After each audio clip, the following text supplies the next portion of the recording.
See, the Rig Veda is the oldest text in any Indo-European language or in Indian languages. And therefore, its importance is extremely important. Its importance is extremely great in the analysis of ancient history. But there are two perspectives. First is the Aryan invaders perspective, which treats this book as a book written by an invader people who entered India in northwestern India through Afghanistan, and they settled down in the area of the greater Punjab or Sapta Sindh, which is northern Pakistan presently. And there they composed this Rig Veda. Later they spread deep into India. That is their perspective. Whereas the opposite perspective is the indigenous Aryans perspective, which treats the Vedic Aryans as indigenous people, whose culture contains the roots of the whole Indian civilization. And sometimes some people go too far and they make you try to derive the whole of world civilization from the Rig Veda. So these are two extreme perspectives. So my attempt is to give a rational perspective based on the data and the evidence in the text. Now, first, before that, I think certain facts should be recognized. There are languages of India fall into 6 language families. They are Indo-European, that is Kashmiri, Punjabi, Sindhi, Hindi, Bengali, Assamese, Oriya, Gujarati, Marathi, etc., as well as Nepali to the north and Sinhalese to the south. Then there are the Dravidian languages of the south and some tribal languages in the north also.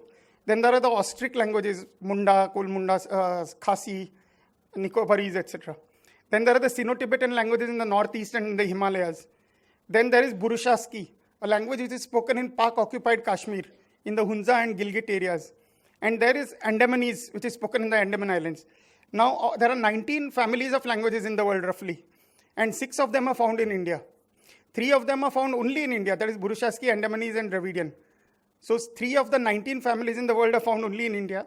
And the Indo-European language also, as I will show, originated in India. Now the Indo-European languages, there are 12 branches known. 2 of them are extinct branches, Tocharian and Anatolian, that is Hittite. And the other 10 branches are spread out from India to Western Europe. This is a fact because many people deny the existence of such a thing as an Indo-European family. I've written a separate paper where I've shown how it is, this thing is very basic. Even the words like, you take the English father, mother, brother, sister, son, daughter. You have pitar, matar, bhratar, swasar, sunu, duhitar. Then in English you have we, you, and they. In Sanskrit it is vayam, yuyam, and te. What you say for I am, thou art, he is. The Sanskrit is asmi, asi, asti. And the Russian is esmi, esi, esti. The Lithuanian is also esmi, esi, esti. So if you see word for word, there are words in the European languages which are basic words which cannot be borrowed from each other. So this language family is a fact.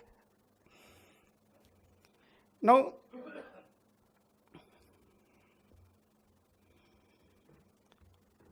the chronology of the AIT. Now the linguistic evidence, there is linguistic evidence as Conrad has pointed out. For example, the invention of the cart, which was a wheeled vehicle, which was invented just before 3000 BC. Now all these languages have common words for the parts of the wheeled vehicle. So this proves that all these 12 branches were together in one place in 3000 BC, and only after that they started spreading. That is, you can't date this thing to 6000 or something. Their separation from each other. It has to be around 3000 BC. Now, to get that, but in India we already have the oldest written record in the Indo-European languages, that is in Sanskrit, in Pali. You have in Ashokan inscriptions, which are around in the 3rd century BC. And before that, it is known that from the time of the Buddha at least, the whole of North India was Indo-European language speaking. So there are these 2 limits, 3000 BC and 600 BC. So they had to bring the Aryans into India somewhere in between, and calibrating these 2 points, they decided that they entered around 1500 BC. And they started composing the Rig Veda. All this is just calculation and speculation. That 1200 BC was the date of the Rig Veda. There is another reason for that also. The Iron Age started in 1200 BC. And the Rig Veda is obviously a pre-Iron Age text. So they couldn't bring it back much further down. So that is the date that they have fixed.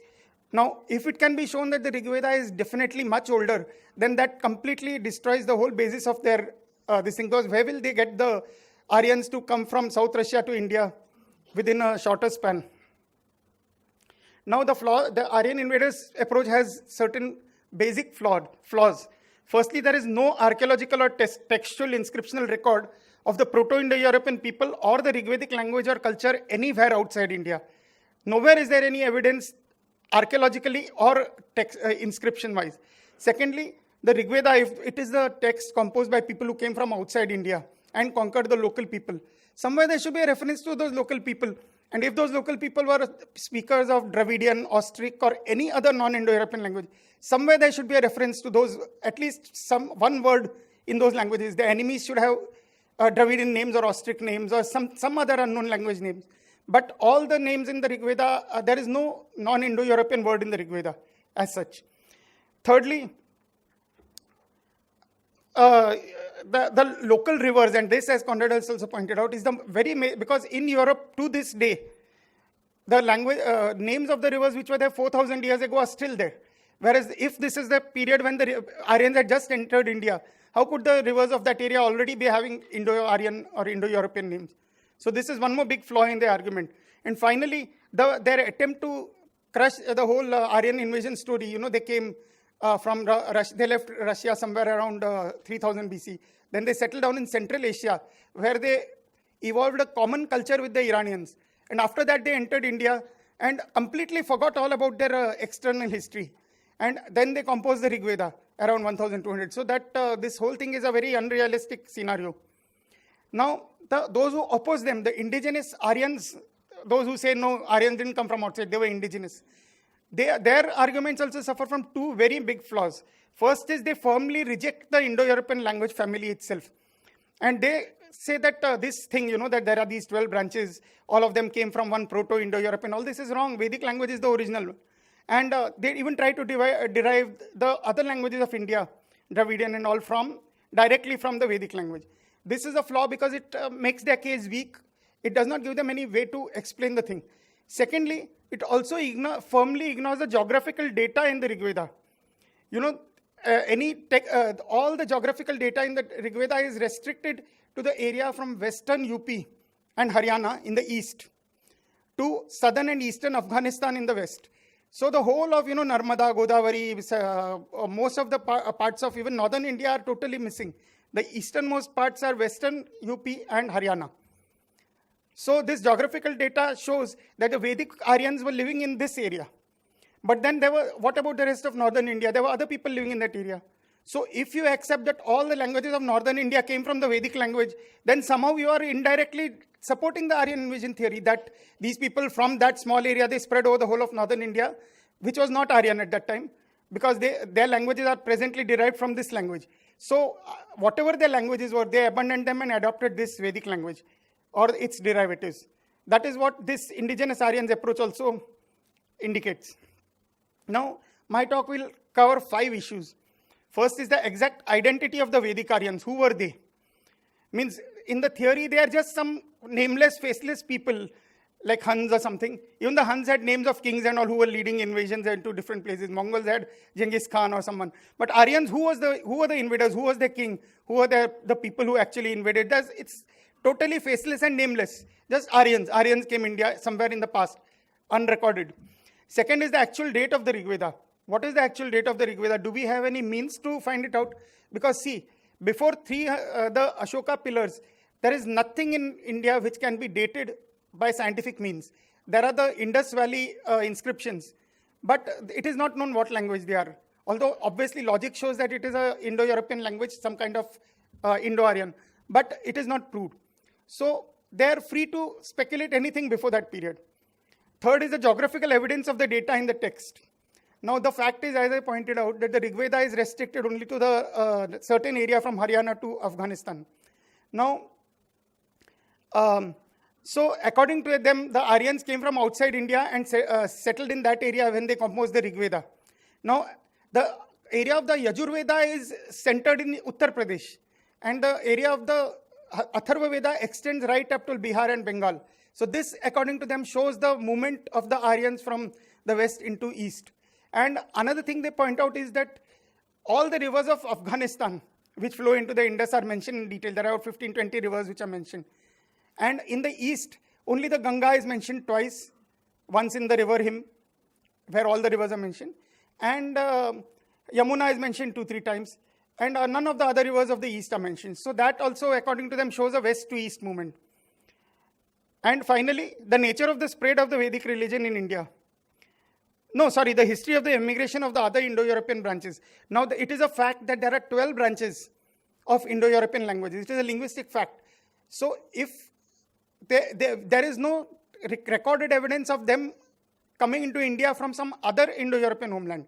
But if we say India is the Indo-European homeland, is there recorded evidence of those other branches leaving India? Yes, the answer is yes, there is very detailed evidence. And finally, the nature of the spread of the Vedic religion in India. If the Vedic religion spread from a center in Haryana to Haryana eastwards into India, what was the nature of this spread? Was it also a kind of invasion?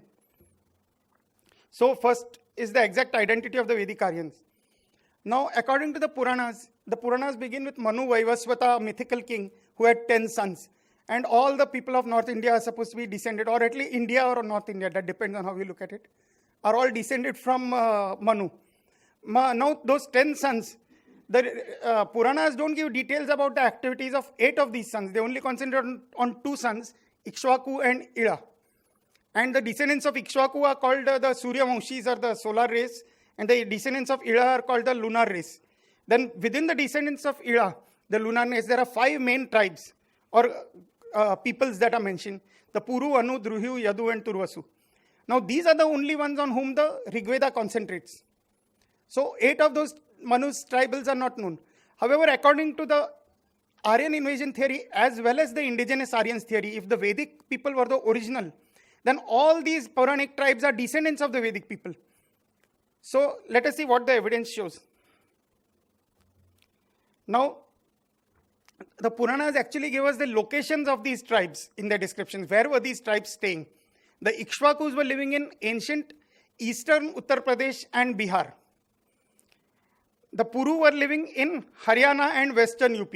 That is the exact area in which you find which is part of this Rigvedic area, from western UP and Haryana. Thirdly, the Anu were living to the north in the areas of Kashmir and areas to its west. The Druhu were living in the Saptasindhava area, that is Punjab. And the Yadu were living to the southwest of the Purus. That is in present day, you could say Gujarat, Madhya Pradesh, and Rajasthan, that sort of area. And the Durvasu were to the east. Now again, like the other 10 sons of Manu, there is hardly any information about the Turvasus in the Puranas. So they concentrate mainly on the Anu, Druhu, on the Ikshvaku. The Puranas concentrate on the Ikshvaku, the Puru, and the Yadu. Because you know, Ikshvakus, of course, Rama, Harishchandra, all are there. Purus, you know, the Pandavas, Kauravas were Purus. And Yadu, of course, Krishna is there, and various other people, the Hayayas, Kartivirarjun, and all these people are there. Now, of this you will notice that only the area of the Purus coincides with the area of the Vedic people, the area in the Rigveda. Now, so let us examine this thing. And one more thing is, see, what is the explanation? Why is it that you find Rigveda confined to the west, the Yajurveda moving eastward into Uttar Pradesh, and then the Atharva Veda moving even further eastwards? Well, in the Puranas, it is described about how the Purus, from their original area, they established new kingdoms further and further east. Panchala, Kashi, Magadha, even Anga is given to Karna. So that also you can say is Anga is around Bengal and Bihar. So the entire movement from west to east is a movement of the Purus, as per the Puranas. The original location of the Vedic people also, of the Purus, is also the same area as the Vedic people. Now,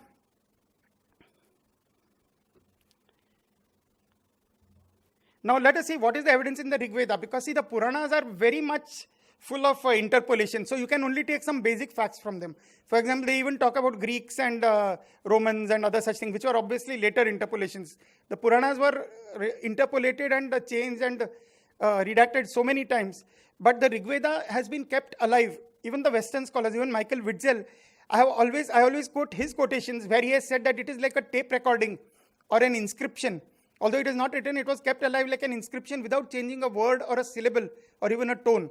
So we will take the evidence of the Rig Veda about who the Vedic people were. Now let us take these Ikshvakus and Iras. Now the word Ikshvaku occurs only once in the Rig Veda, and it is not the name of a people, it is the name of the sun. So you can understand why it is called the solar people. The Ikshvakus are called solar people. Now the Yadu and Turvasa are mentioned many times in 19 hymns. But every time they are mentioned, together. Like you will say Chini Japani, or someone in Maharashtra will say UP Bihar Wale, South Indian, Madrasi for all South Indians, or Gujarati Marwadi. They'll club together distant people. So here you see the people, Yadu and Turvasu are almost all the time they are clubbed together. Then there are specific descriptions which describe them as living far away and crossing many rivers to reach the Vedic area. And sometimes they figure as allies and sometimes as enemies. So it is clear they are not the Vedic people. Finally, then you get the Druhyu. They are, except for directional references, as I said, there are some directional references, like you say Punjab, Sindh, Gujarat, Maratha, that you are enumerating different places. Or you say from Kashmir to Kanyakumari. So there, that is you are pointing out two different directions. So if you leave out those references, which are only in 5 hymns, the Druhyu are mentioned only thrice in a single hymn. And there they are the enemies of the Vedic people. So they obviously cannot be the Vedic people themselves. And the Anu are mentioned in 4 hymns. In 2 of them, again they are the enemies in the old books. And in the new books, the word Anu is used for the Bhrigu Rishis. Now in my book I have pointed out how the Bhrigu Rishis were the priests of the Anus, that is the Iranians. And later one branch of them, the Jamadagni, joined with the Vedic people, and then they became so important that they became the most important of the 10 families of Rishis. But originally they were the enemies, and in the old books of the Rig Veda you find them referred to only as enemies. They are only credited with 2 things: the introduction of the fire sacrifice and the introduction of the Soma rituals, because they were further to the west. So they introduced the Soma, which was growing in Afghanistan, to the Vedic people who were to their east. Now these are the references. See, none of these people can be the Vedic people. Now see the reference to the Purus. Now the Puru are found referred to throughout the Rig Veda in the first person sense. That is, they are the we of the Rig Veda. In 2, the list is there, you need not read all of them. But what it means is that in all this thing, the Puru are the people of the book. They are referred to in the first person sense. All the gods are supposed to be doing things for the Purus, or they are asked to do things for the Purus. And in one reference, they even say, leave all those other people and come to the Puru, come to us. And they name the 4 other tribes, Druhyu, Anu, Yadu, and Turvasu. So these people are the Puru. Then another thing is the area of the Saraswati river was the heartland of the Vedic Aryans. It was so important that it is the only river to have 3 whole hymns in its praise. It is also one of the 3 great goddesses praised in the Apri Suktas, or family hymns of all the 10 families of composers of the Rig Veda. So Saraswati was so important that all the 10 families of composers treated her as one of the 3 great goddesses. Now this Saraswati is described in the Rig Veda as a river which was flowing through Puru territory, and there were Purus dwelling on both sides of this thing. So it was a purely Puru river. So obviously the Vedic people were the Purus. Thirdly, the identity of the Puru with the Vedic Aryans is so unmistakable that the line between Puru and man is almost non-existent in the Rig Veda. For example, Griffith translates the word Puru as man in many times in his translation. I have given the verses. In one verse, the Rig Veda itself identifies the Puru with man. They say Purave, Manave, Jane. That is, Purus are human beings, the humankind. So Purus are directly, because the composers are Purus. Thirdly, the Rig Veda actually coins the word Purusha, like Manusha, descendants of Manu, means man. So Purusha, descendant of Puru, also means man. Because these people were descendants of Manu, they were also descendants of, specifically of Puru. Then the identity is so unmistakable that Professor Michael Witzel, also, although he does not, he's a supporter of the Aryan, but he says the Puru to whom and to the Bharata the Rig Veda really belongs. And he affirms that the Rig Veda was composed primarily by the Purus and Bharatas, and that the Bharatas were a sub-tribe of the Puru. Southworth even identifies them archaeologically with the Puru, the Vedic Aryans. Now, the among the Purus there were various people. One of those sub-tribes was the tribe of the Bharata, who are the main heroes of the oldest books, the 6, 3, and 7. Now, the Purus are there are all these references which make them, as you can see, there are only two unfriendly references to the Puru, and that is when the Bharata Puru were in conflict with the other Puru tribes. So that is the only time when Purus are mentioned in this thing, because what they are saying is not all Purus, but the non-Bharata Purus. Then the deity of the Bharata subtribe. The Bharatas are mentioned only in the old books, that in the family books, 2 to 7, and once outside that. So they were the original Vedic Aryans, and then later their cult spread to the other Puru tribes around them who are not Bharata Purus. So the Bharati, the subtribe, Bharati, the deity of the Bharata subtribe, is another one of the three great goddesses praised in the family hymns of all the 10 families. So the three goddesses are Ida, referring to their ancestor Ida. Secondly, the Saraswati, which is a Puru river. And thirdly, Bharati, which is the deity of the Bharata clan. So all this is, another thing is that there are 10 families of composers in the Rig Veda. 9 of them are priestly families, Vasishtas, Vishwamitras, Angirasa, Bhrigu. They are all priestly families. But one family is a royal family, based on the royal dynasty of the Bharata subtribe. So there is actually a Bharata family of composers also. So all this again confirms. Finally, the word Arya. Now, there was a question about what is the word Arya. Now, the Arya word is used in the sense of our community, belonging to our community.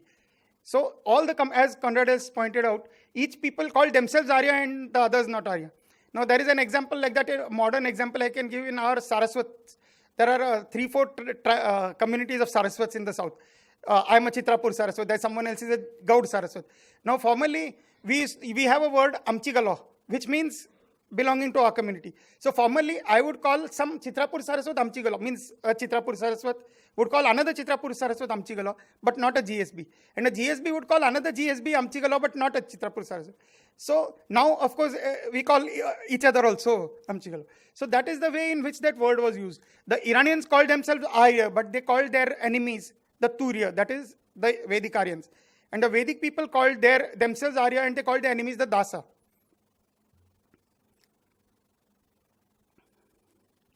Now, note that there are 3 families of rishis which are directly connected with the Bharatas. They are the Angirases and the Vasishtas, and to some extent the Vishwamitras.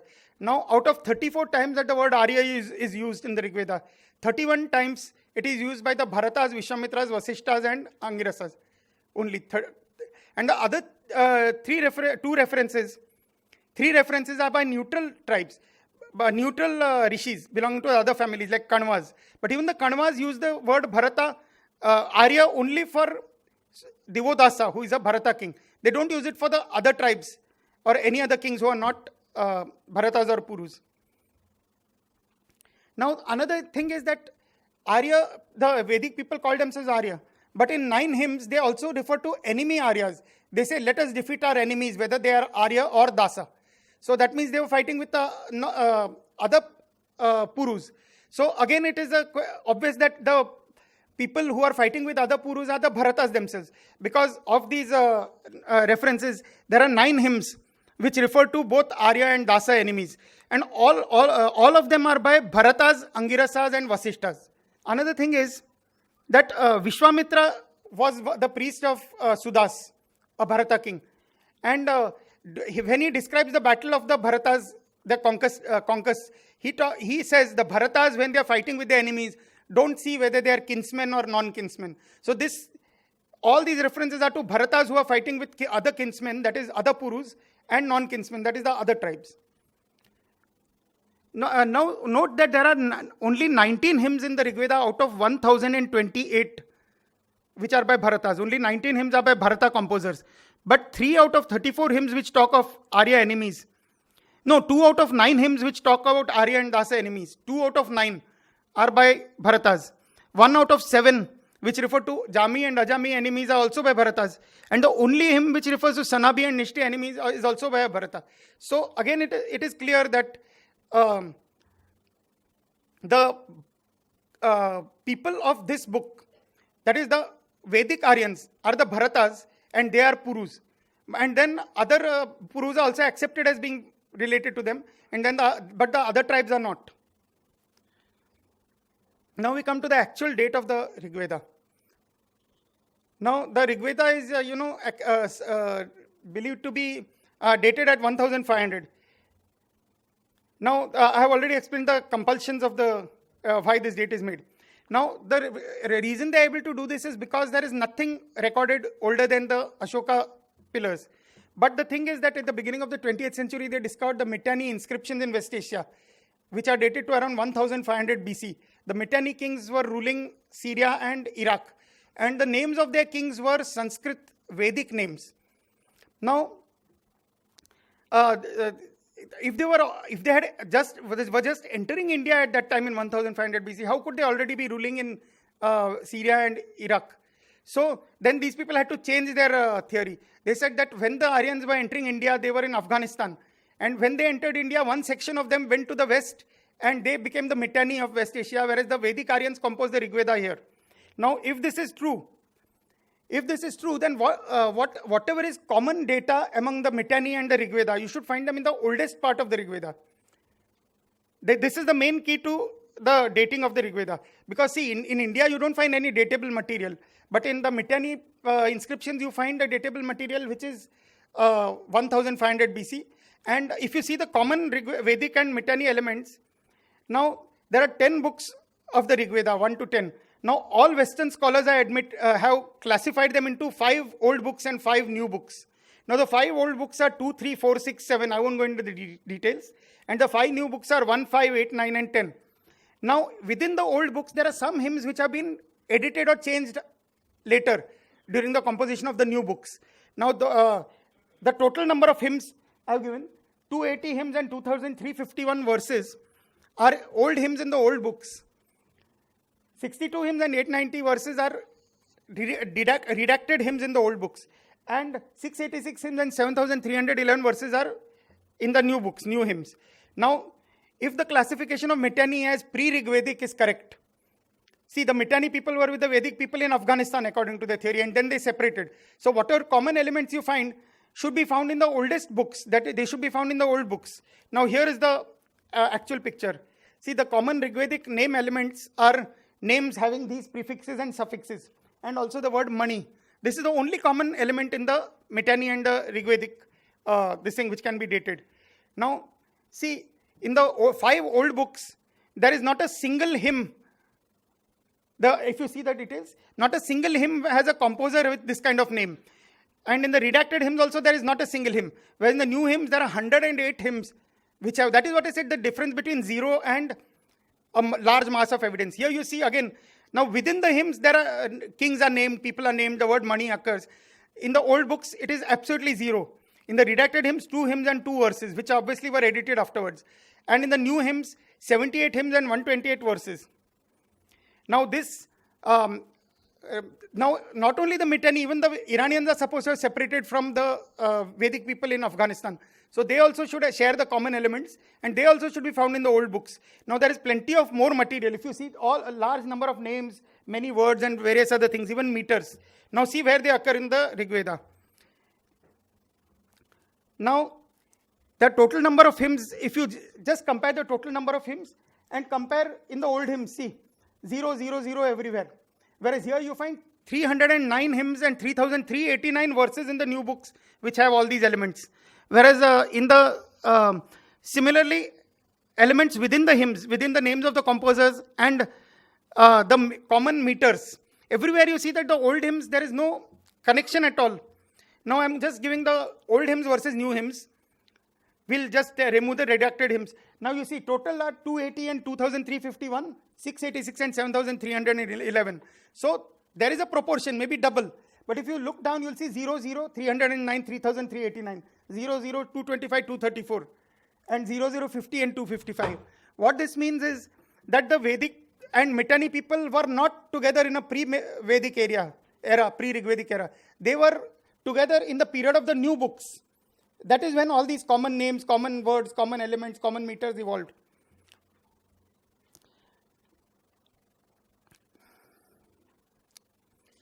Now what this means is that they evolved in the period of the new books. Now the Mitanni are known in West Asia. Their kingdom was in 1500 BC, but they are known to have been there even 200 or 250 years before that.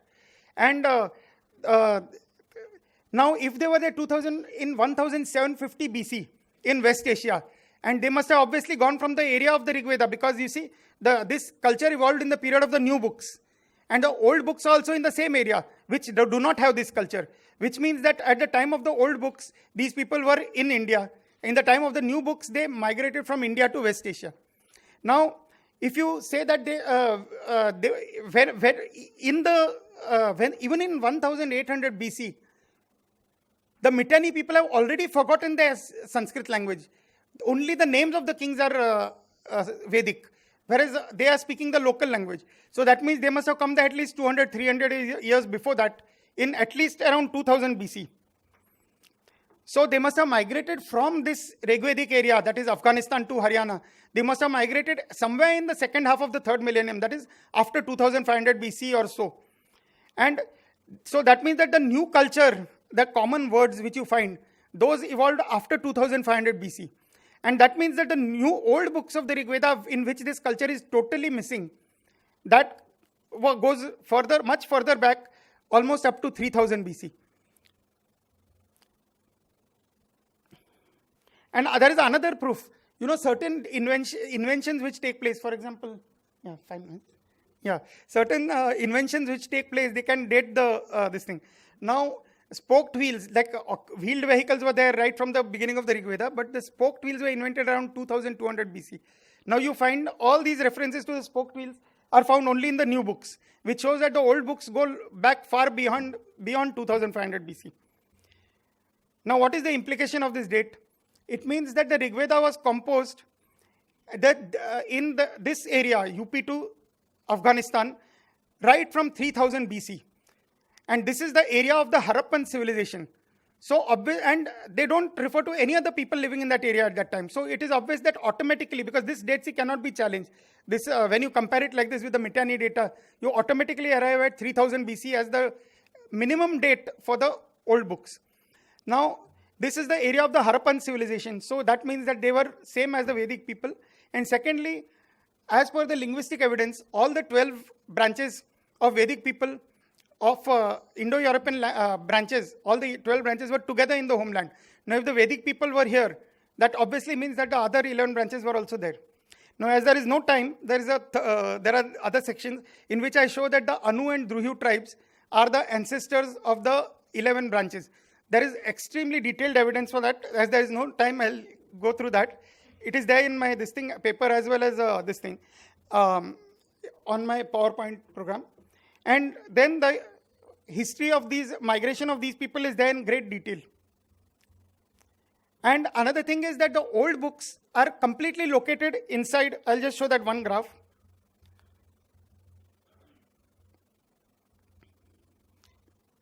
I'll finish this in 5 minutes.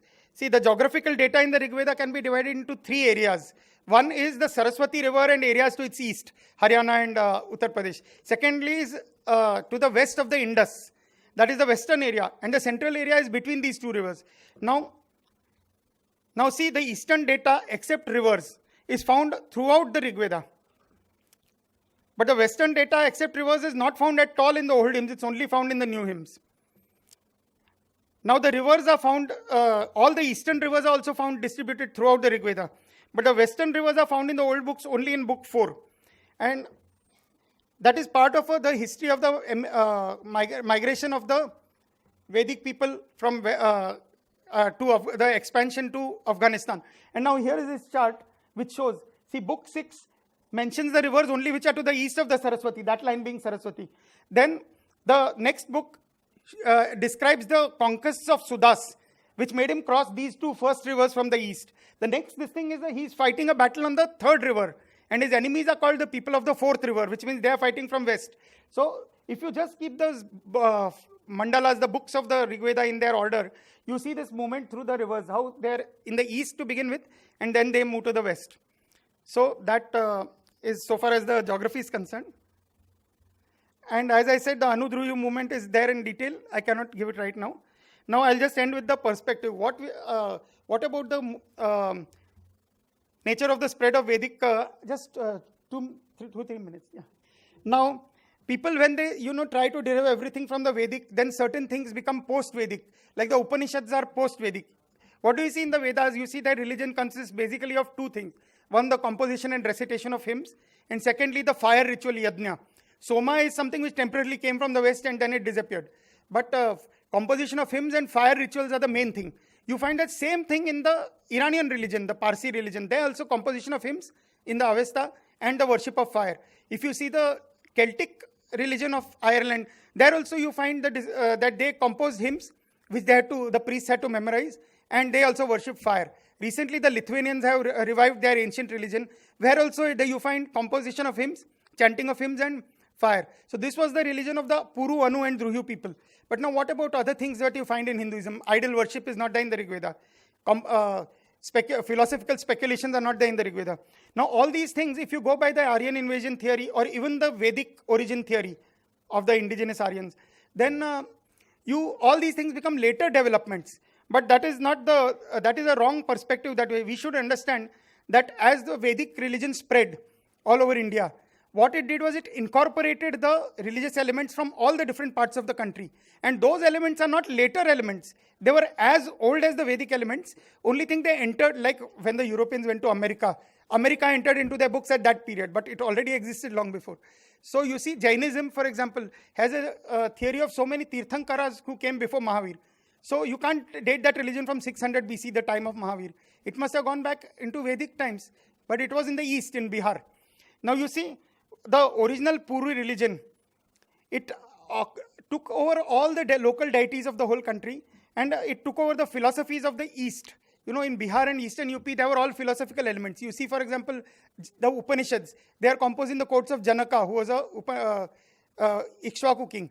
The Buddhism, Jainism, even the Charvakas, even vegetarianism, all these philosophical things came from east, from Bihar and eastern UP.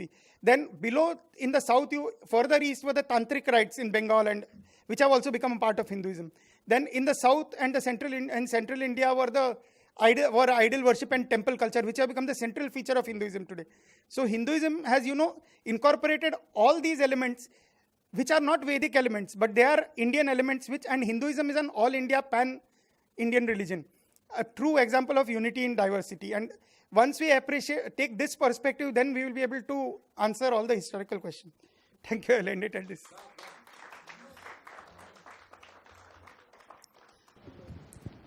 So, are there any corroboratory evidences to prove that the Harappan age or Harappan civilization and the Rigvedic period are same? And one more question. There is the mention of the Krishnam Dojam, the Anasyas, the Mriduvak, and similar people. Yeah. Who are they actually? No, they are no one. They are just abusive. If you abuse this thing as a person who is babbling or a person who's... Mriduvak also means the same thing. That doesn't mean that it is a race or a community or a caste. It is just a word you are abusing your enemy. That is all. And as for this thing, other question was? Corroborating evidence. Yeah, there is plenty of corroborating evidence. I couldn't give it here immediately. That first thing is that once you find the geography of the Rig Veda is definitely there in the text. I have shown the chronology also covers from 3000. And it is the period of the Harappan civilization in that area. So that automatically it fulfills that criterion. No one else is mentioned in the Rig Veda who is not a Vedic person. So that means that they were the people in that area and that was the Vedic area. So unless you can contradict this evidence of the Rig Veda, which no one denies, unless you can find contradictory evidence, this will have to...